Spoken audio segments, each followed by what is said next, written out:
I have always been awful at watching my own replays across every game I play. I'm really not sure how to describe this phenomenon in any other way than I just feel this weird internal mental resistance to doing it. Like the really simple act of just double-clicking my mouse on a file on my computer that I know will positively transform the way I approach my own practice just feels off. And yet, across all the games I've ever taken seriously, one common theme that always separates players who improve with leaps and bounds and players who end up hard stuck at a plateau for years and years is simply always taking the time to reflect on what in the world am I actually losing to. Fortunately, I got the chance to talk about this with Bones, a Galaxy Brain Smash player who you may know for having a sick Falco that regularly dunked on people, as well as having a sick Reddit account that regularly drops knowledge bombs on r/SSBM. He's also been getting into coaching and has a Metafy and Twitter y'all should totally check out. When talking to him, it was immediately clear he's been in the biz of thinking about the meta of self-improvement for a long time. It was really interesting to hear him reflect about what has been useful and not, and how he applies it to the students he's coaching. Bones was nice enough to summarize his thoughts into a general framework that, as you can guess, this video is going to cover. There are 3 main sections to said framework. The first being how he recommended I take a look at my own replays, focusing on efficiency of improvement, a sweet blend of not having to take 8 hours per replay, while also pulling out target areas for improvement that will heavily inform what I should be working on.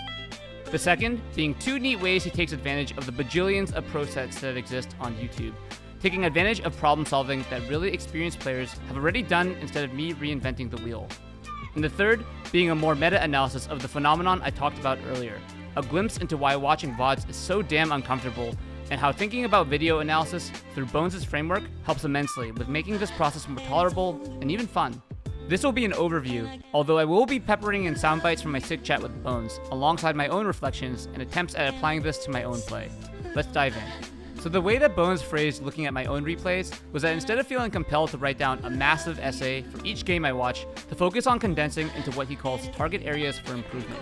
So when you're deciding which interactions you want to target for improvement, the 2 factors I look at are interactions that are very common and interactions that have a very high impact on the outcome of the game. So an example of that would be if you roll in once in a set, that's not a big issue. But if you're rolling in 10, 20 times in one set, then that's a very common interaction that you'll want to change. And then the other option is focus on areas where one bad decision can cost you a stock. So if you're doing ledge hop double lasers from the ledge, you could die for that.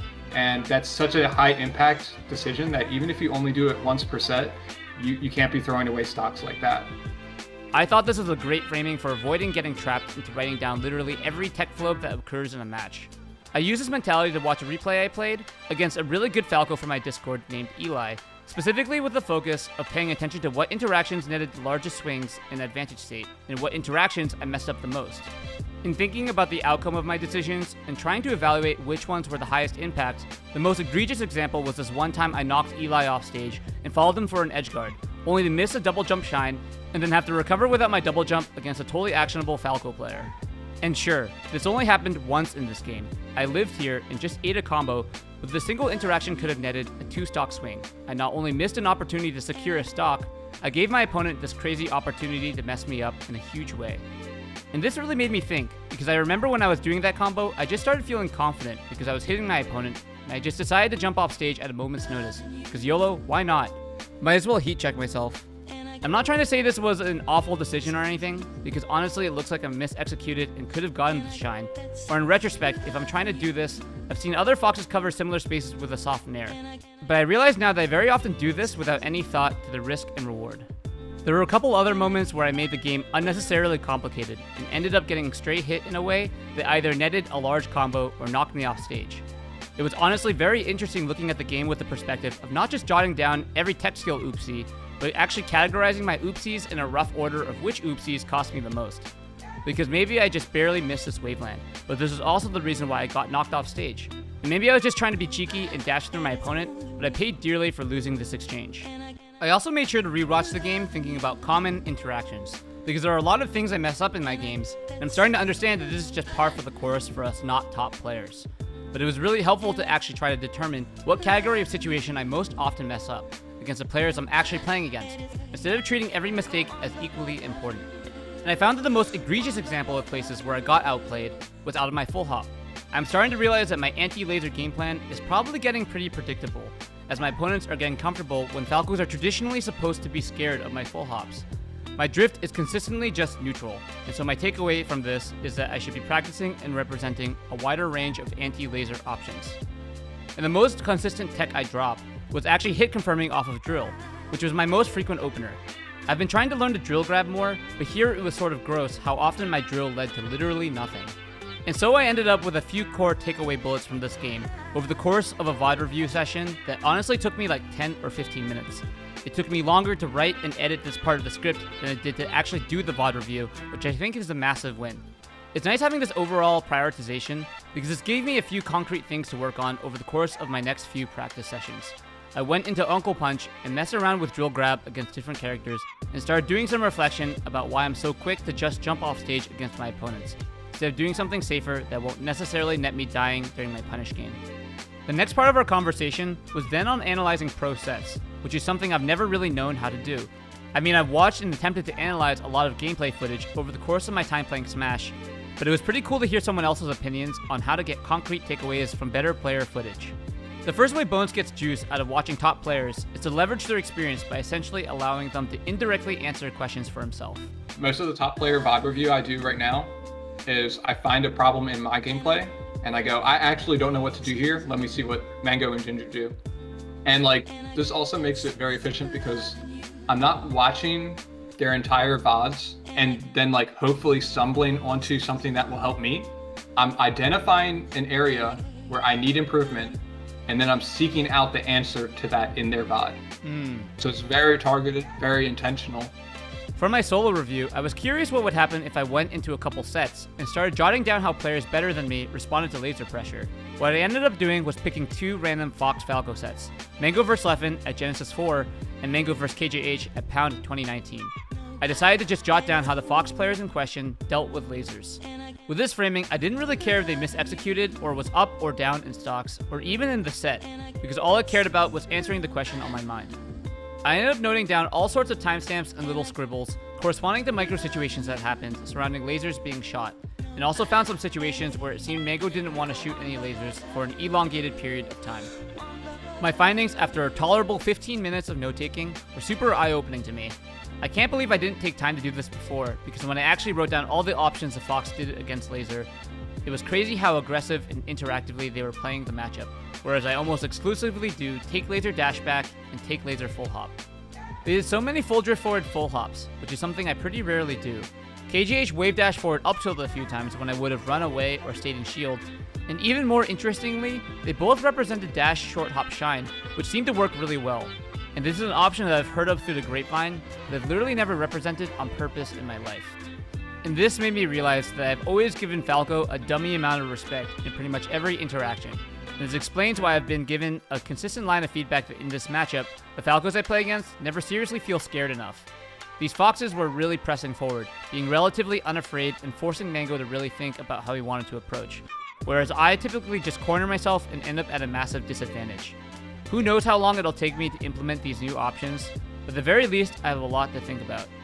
And the second way Bones watches sets is a little more generally, to compare his own decision-making frameworks to those of the pros. So another good way you can get some more information out of top player VODs is if you're not looking for anything specific, you can do what I call pause and predict. So just pause the gameplay at any particular point and see if you can predict what will happen next. So this could be during an edge guard, maybe you want to predict the opponent's recovery, but you'll also want to predict how the player you're studying relates to that. So predict how they will try to cover the edge guard as well. I thought this sort of random insertion of pop quizzes into replay analysis was awesome, because I definitely remember noticing how I might watch a pro set of a top Fox playing a micro situation, thinking to myself, oh yeah, that makes sense, and then just sitting in a vague, passive haze without actively trying to test my own knowledge. For instance, I'm just going to quickly run through a couple of random timestamps from Mango vs Zane at the Octagon 2, and as a thought experiment, just try to guess how these interactions will play out. Zane just got back from the ledge and hit a weird looking up tilt that sent Mango flying off stage. Mango is very much alive and is in the top left part of the screen. How would we expect Mango to try to get back here, and how would we expect Zane to approach this edgeguard sequence? Zane ends up waiting near the ledge, respecting the fact that Mango could just drift there, and then Mango decides to take a bet elsewhere, double jumping and side B'ing to the top platform, which Zane covers with a full hop double jump nair to secure the stock. Mango just landed a sweet little string, and now Zane's in an awkward spot. Where do we expect Zane to go, and how will Mango attempt to cover all this? Mango ends up holding shield, respecting the aerial edge cancel that Zane is threatening, and Zane actually goes for a tricky mix-up where he tomahawk grabs instead. Here's a random edgeguard sequence where Mango knocks Zane well off stage and has a lot of time to set up anything he wants. What should he do? Did you guess regular getup into short hop fast fall regrab? Okay, what about here, where Mango is in shield and Zane is dash dancing? How would you expect Zane to capitalize on his advantage, while still respecting the fact that he's down by quite a bit and needs to be careful with his last stock? Yeah, reverse forward smash sounds right. It's possible you went 4 for 4 here, and if so, you definitely have God gamer genes and can pat yourself on the back.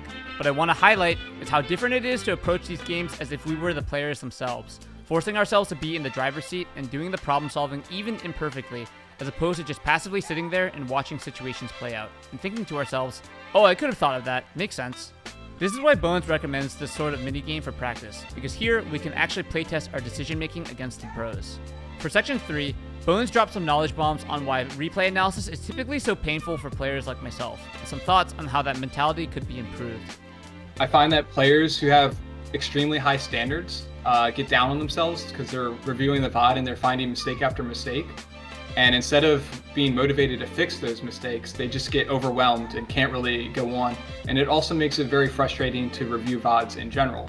The next time they want to sit down and review a VOD, it feels like a huge emotional drain on them because they know they're just going to beat themselves up the whole time.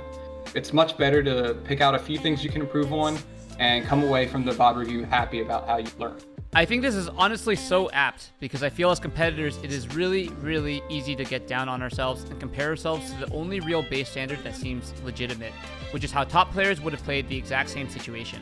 But that is not at all a motivating framework for thinking about my own play. Before I can get really, really good, I need to get really good. And before that, I need to just get sort of good. And that decomposes further until I end up with small, incremental, bite-sized windows of time, where all I can realistically do is focus on what steps I can do every day to become a little better than yesterday, and let that compound into infinity. This chat was really enlightening for me. It was fun to get the chance to talk to a player with his caliber and experience. And to cap off with one final interesting thought, he mentioned how his analysis for watching replays used to be detailed to a fault.